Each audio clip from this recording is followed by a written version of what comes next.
सुधर्मा सभा के साथियों को मेरा प्यार भरा प्रणाम स्वीकार हो। साथियों, हम आध्यात्मिक विषय पर 2016 से फेसबुक पर और कई इसके जो ऐप हैं उन पर लिखते चले आ रहे हैं, परंतु आज हमने विचार किया एक मानव मात्र के कल्याण के लिए। ये मानव मात्र क्यों है?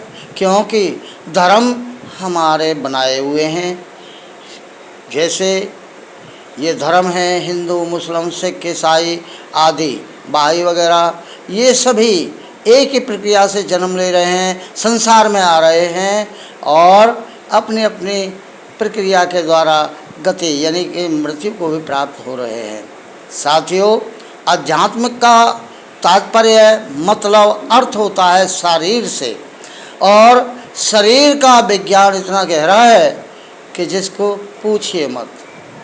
प्रिय मित्रों, यह शरीर ही आध्यात्मिक है, इसके विषय में जानना आध्यात्मिक है, जो मानव मात्र में एक ही प्रक्रिया है। जैसे ईश्वर, और असल में जो ईश्वर है, ये मैंने लिखा भी है अपनी किसी पोस्ट में, तो ईश्वर का तात्पर्य यह होता है कि यह शरीर प्राण अर्थात श्वास पर टिका हुआ है, और श्वास के अनेक भेद हैं। अनेक भेद अर्थात जैसे इड़ा, पिंगला, सुषुम्ना 3 नाड़ी है, जिनमें इड़ा में चंद्र स्वर बहता है और पिंगला में सूर्य स्वर बहता है और सुषुम्ना में शिव स्वर बहता है। तो इन स्वरों के आधार पर इन परमात्मा को ईश्वर कहा गया है। अर्थात बहुत से साधकगण इसे सोहम की क्रिया से भी साधना करते हैं और वह ज्ञान को प्राप्त होते हैं। तो जब हम मानव मात्र में ये सब क्रियाएं, देखना, सुनना, सूंघना, श्वास लेना, अर्थात सभी क्रियाएं समान हैं, फिर हम आपस में भेदभाव क्यों रखते हैं? प्रिय मित्रों, इन्हीं कुछ बातों को देख करके मेरा विचार है कि उस प्रेम को जागृत करें अपने आप में, जो प्राणी मात्र से हम प्रेम कर सकें। प्राणी मात्र से प्रेम करने के लिए हम प्रेम दर्शन श्री नारद मुनि जी के द्वारा विस्तृत से बतलाया गया साधन है, जिससे प्रेम रूपी आदमी में एक गंगा का बहाव हो जाएगा, एक सरता बहने लगेगी, और उस प्रेम रूपी सरता से ही हम सब आपस में प्रेम कर सकते हैं। और यह प्रेम अगर परमात्मा से हो जाए तो अति उत्तम है। अच्छा जी, परमात्मा का तात्पर्य है एक हम व्यष्टि रूप से, यानी कि एक अकेले रूप से हम आत्मा हैं, और जो समष्टि भाव है, इन आत्माओं का जो संगठित भाव है वह परमात्मा है। एक तरह से और इसे समझिए कि जैसे शरीर आत्मा है, लेकिन इससे पर बड़ा मन है, मन से भी पर बड़ा बुद्धि है, और बुद्धि से पर जीवात्मा, और जीवात्मा से भी पर परमात्मा है। तो यह परमात्मा संगठित रूप से, समष्टि भाव से सब जगह व्यापक है। अर्थात आप भी आत्मा रूप से जब उस परम भाव को प्राप्त हो जाओगे, समष्टि भाव को प्राप्त हो जाओगे, तो आपके अंदर भी सभी भेद अपने आप स्वतः मिट जाएंगे। तो साथियों, प्रेमा भक्ति के द्वारा आप प्राणी मात्र पर प्रेम करने वाले बने और परमात्मा से प्रेम हो जाए तो भैया कल्याण ही हो जाता है। दूसरा कुछ ऐसा भाव देखा गया है कि कुछ साधक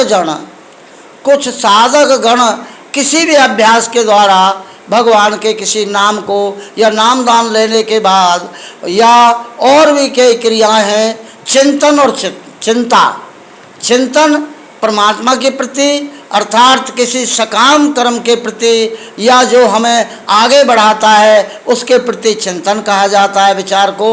और जो व्यर्थ में चिंता की जाती है कि ऐसा हो जाए, ऐसा करने से ऐसा हो जाएगा, तो ये चिंता है।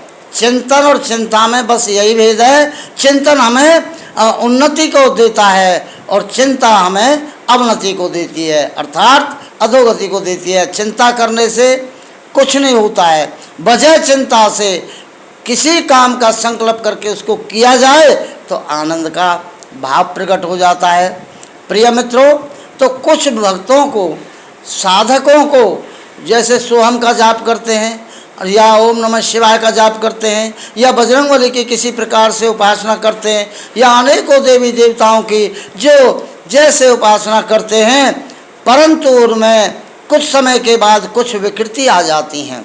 और विकृति भी ऐसी आ जाती हैं, किसी के सिर में दर्द होने लगता है, कोई विक्षिप्त अवस्था यानी कि हल्का पागलपन सा उसके अंदर छा जाता है, किन्हीं किन्हीं को शारीरिक बड़ा भारी कष्ट होने लगता है। शारीरिक कष्ट में एक बीरपाल जी थे आगरा के, उनको ऐसा ही शारीरिक कष्ट था, एक वो भगवान के किसी नाम को लें तो उनका सिर फटने लगता था। और ऐसे ही मेरे गांव के किशन पंडित जी हैं जो ओम प्रकाश जी के भाई हैं, उनका भी यही हाल हुआ था।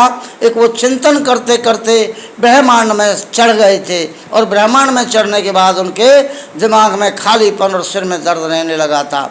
यानी कि ऐसे साधक अनेकानेक हैं। तो इनके उपाय के लिए बृहदारण्यक उपनिषद का 5वें अध्याय में और खंड 11 में कुछ ऐसा वर्णन दिया गया है, एक ऐसा होता क्यों है, क्योंकि हमारा चिंतन या चिंता, जब हम चिंतन करते हैं तो एक मंथन हमारे अंतकरण में पैदा हो जाता है। वह मंथन धीरे धीरे मत्ते मत्ते मत्ते मत्ते ऊर्ध्व गति को प्राप्त होता है, यानी कि ऊपर चढ़ने लगता है, जिसे बहुत से लोग कुंडलिनी कहते हैं। वह शक्ति जागृत होकर के और आदमी को, उस साधक को पता चल जाता है कि मैं किस स्थान पर मेरा चिंतन चल रहा है। जब यह चिंतन और ऊर्ध्व गति को प्राप्त होता है और विशुद्ध चक्र से जब ऊपर चढ़ता है, ज़्यादातर यह चिंतन रीढ़ की हड्डी के द्वारा चलता है। जो साधक जागृत हो जाता है उसकी रीढ़ की हड्डी में नाभि के नीचे से या मूलाधार चक्र से ये रीढ़ की हड्डी मेरुदंड में प्रवेश कर जाता है चिंतन। और चिंतन करते करते जब विशुद्ध चक्र के आगे ये जाना चाहते हैं तो इन्हें मार्ग नहीं मिलता है। मार्ग न मिलने के कारण इनके ये विकृति शारीरिक होती है। तो उसके लिए बृहदारण्यक उपनिषद में अध्याय 5 के 11 खंड में ऐसा विधान दिया गया है कि ऐसा क्यों होता है और इसका उपाय क्या है। तो मेरा प्रभु कृपा से और आप सभी सज्जनों के सहयोग से विचार है, एक तो मानव मात्र में प्रेम की जागृति हो, और दूसरा भैया जो विकृत हो गए साधकगण, जिज्ञासु ज्ञानी लोगों को भी ये कष्ट होने लगता है। तो उनके लिए मैं 2 प्रसंग आपके सामने रखना चाहता हूँ, साझा करना चाहता हूँ, जिससे कि एक तो प्राणी मात्र में प्रेम प्रकट हो, जागृत हो, और भैया अगर कोई कष्ट में है तो उसके द्वारा साधना करके या थोड़ा सा नियम पालन करके आप कल्याण के भागी हो सकते हैं, कष्ट का निवारण हो सकता है। जय श्री राधे, श्री राधे, जय जय श्री राधे श्याम।